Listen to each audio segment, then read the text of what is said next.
לקרחת אצלנו פה, תראה מה עשו לנו. आप देख रहे हैं live Hindustan. Iran Israel America जंग के हवाले से ताजा अपडेट लेकर हाजिर हैं हम। और इस वक्त की बड़ी खबर आ रही है कि अल कुद्स डे के मौके पर यानी यौम अल कुद्स पर एक बड़ा ऐलान, एक बड़ा दावा ईरान की तरफ से किया गया है। और वो ये है कि उन्होंने American worship USS Abraham Lincoln पर गहरी चोट मारी है।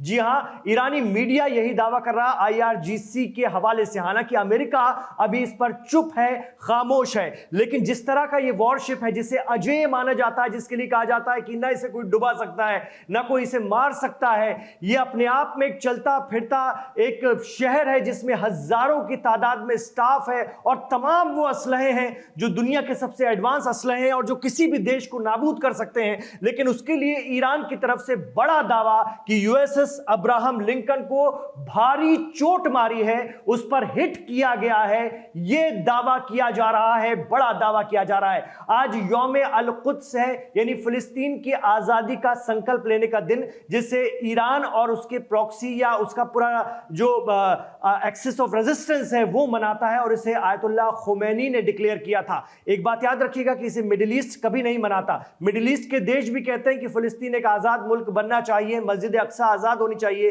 लेकिन वहां पर इस तरह का कोई संकल्प, कोई अज़्म नहीं लिया जाता। लेकिन इसी अल कुद्स डे की पूर्व संध्या पर अगर हम जिसे देखें, पूरी रात अगर हम देखें, कल शाम से लेकर रात तक इतने भीषण हमले खास तौर से इस्राइल में किए गए हैं ईरान की तरफ से, जिसकी तस्वीरें, जिसके वीडियो ईरानी चैनल्स में और ईरानी मीडिया के हवाले से जारी किए गए हैं। और दावा किया गया है कि ये तमाम वीडियो इस्राइल के। ये वीडियो आप देखिए, ये इस्राइल का वीडियो बताया जा रहा है जिसमें कि जिस तरह का नुकसान हुआ है उसकी तुलना गजा से की जा रही है। ये तेल अवीव में एक बहुत बड़ा कारोबारी सेंटर है इस्राइल का, जिसमें ईरान की मिसाइलें आई हैं और हिट किया है, ये बताया जा रहा है, ये दावा किया जा रहा है ईरान के प्रेस टीवी के हवाले से। उनकी तरफ से ये वीडियो जारी किया गया है और ये कहा जा रहा है कि इससे पूरा इलाका एक तरह से धूल के शहर में तब्दील होकर रह गया है। इसके अलावा अल कुद्स डे के मौके पर ही खास तौर से आपको बता दें कि भारी मिसाइल और ड्रोन मारे जा रहे हैं मिडिल ईस्ट से लेकर के पूरे इजराइल में। ये 44वीं मौज बताई जा रही है, 44वीं वेव बताई जा रही है और इसमें भारी मिसाइलों का इस्तेमाल कर रही है आईआरजीसी। इसके अलावा जो एक और नुकसान हुआ है जिसके हवाले से दावा किया जा रहा है कि वो KC-135 जो अमेरिकन रिफ्यूलिंग टैंक है इस इराक में, उसमें से एक गिराया गया है, उसमें से एक को हिट करने का दावा किया जा रहा है ईरान के जरिए, जबकि दूसरे का एक पंख टूट गया है जिसकी एक तस्वीर भी जारी की गई है और दावा किया गया है कि वो जो खड़ा हुआ है, जो बच निकला है, वो ये वाला है और एक मार गिराया गया है। ये भारी हैवी टैंकर होते हैं जो हवा में ही फाइटर जेट्स की रिफ्यूलिंग करते हैं, उनमें तेल भरते हैं, ईंधन भरते हैं ताकि वो आगे बढ़ सके। तो उसमें से एक को, जो अमेरिकन रिफ्यूलिंग टैंकर है, जो बड़ा जहाज है, उसमें से एक को गिराने का दावा किया है ईरान ने। इसके अलावा जो है ये जो दावे किए जा रहे हैं कि ऑक्यूपाइड पैलेस्टाइन, जिसको ईरान ऑक्यूपाइड पैलेस्टाइन कहता है यानी इजराइल, वहां पर और खास तौर से नॉर्दर्न इजराइल, जो वहां का जो नॉर्थ इलाका है, उसमें भी भारी नुकसान हुआ है। 30 लोगों के मारे जाने की खबर है। ऑपरेशन अल कुद्स के तहत में अल कुद्स डे के मौके पर यह खास तौर से चलाया गया है। इसके अलावा न्यूयॉर्क टाइम्स ने भी एक वीडियो पब्लिश किया है, ऐसा ईरानी मीडिया दावा कर रहा है, जिसके मुताबिक मिडिल ईस्ट के बेसों पर ईरान के अटैक के विजुअल के सैटेलाइट और ड्रोन वीडियोस जारी किए गए हैं। इस वक्त आप स्क्रीन पर देख रहे हैं, इतने दिनों में जितने भी अटैक हुए हैं उनके ये वीडियो है, ऐसा दावा किया जा रहा है। और ये मिडिल ईस्ट में अमेरिकन बेसेस हैं जिन्हें ईरान ने भारी नुकसान पहुंचाया अपने मिसाइल और ड्रोन से। ये तमाम चीजें अल कुद्स डे के मौके पर याद रखते जाइए जारी की गई हैं। आपको बता दें कि यूएई के जो यूएस के ठिकाने हैं, अमेरिकन ठिकाने, वहां पर भारी ड्रोन गिरे हैं, उनके वीडियोस भी जारी हुए हैं। ये धुआं आप देख सकते हैं यूएई में, और खासतौर से दुबई में फाइनेंशियल सेंटर जो है अमेरिका का, वहां पर अटैक हुआ है। इराक के इरबिल में भी एक तेल रिफाइनरी पर हमला हुआ है और उसका ये वीडियो जारी किया गया है। ये ड्रोन से अटैक किया गया है तेल रिफाइनरी पर और जरा सी चिंगारी से भड़क उठी है पूरी तेल रिफाइनरी।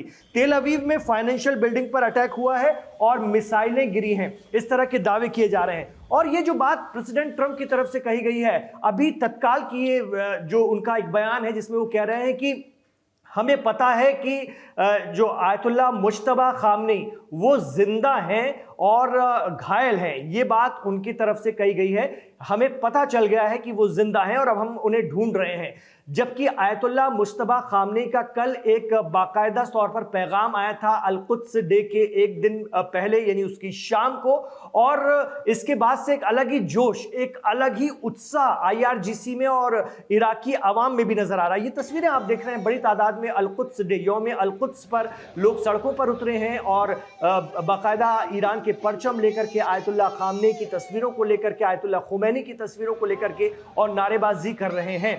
इस बीच ये कहा जा रहा है, खास तौर से जब ये कहा गया है प्रेसिडेंट ट्रंप की तरफ से कि हमें पता है कि मुज्तबा खामनेई जिंदा है, तो ये बात सामने आ रही है जो बहुत से सोशल मीडिया पर चल रही है, ईरान की तरफ से कही गई है, यहाँ या वहाँ के आलिम दीन इस बात को कह रहे हैं कि ये कोई ये ना समझे कि हम किसी एक को मार देंगे, फिर दूसरे को भी मार देंगे, तीसरे को भी मार देंगे, तो ऐसा करके हम इस जंग को जीत लेंगे।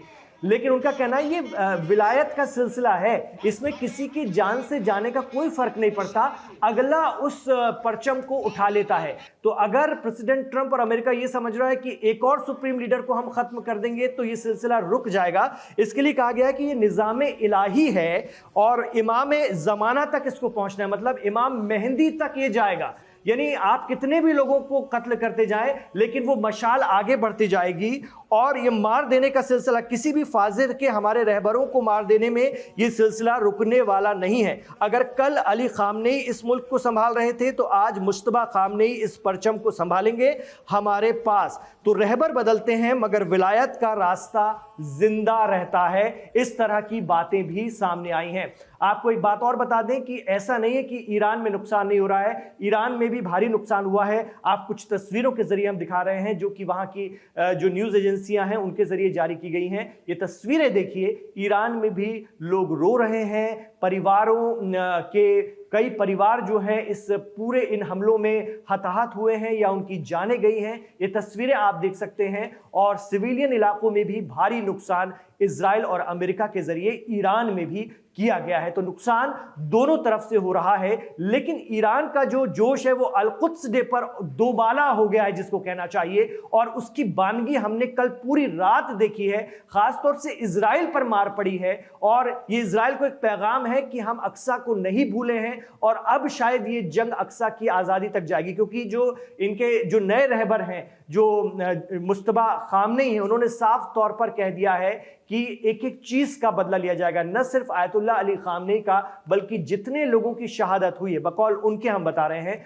हर किसी की जान का बदला लिया जाएगा। यानी वो इस जंग को लंबा खींचने की तैयारी में है। अब अमेरिका और इजराइल इससे बाहर भी निकलना चाहें तो नहीं निकल सकते, उनके पैगाम से ये बात साफ होती है। तो लगातार इन खबरों पर हमारी नजर बनी हुई है। आप रहिए लाइव हिंदुस्तान के साथ। जल्दी ही अपने सहयोगी दिव्यांशु सिंह के साथ अगला अपडेट लेकर हाजिर हो रहे हैं।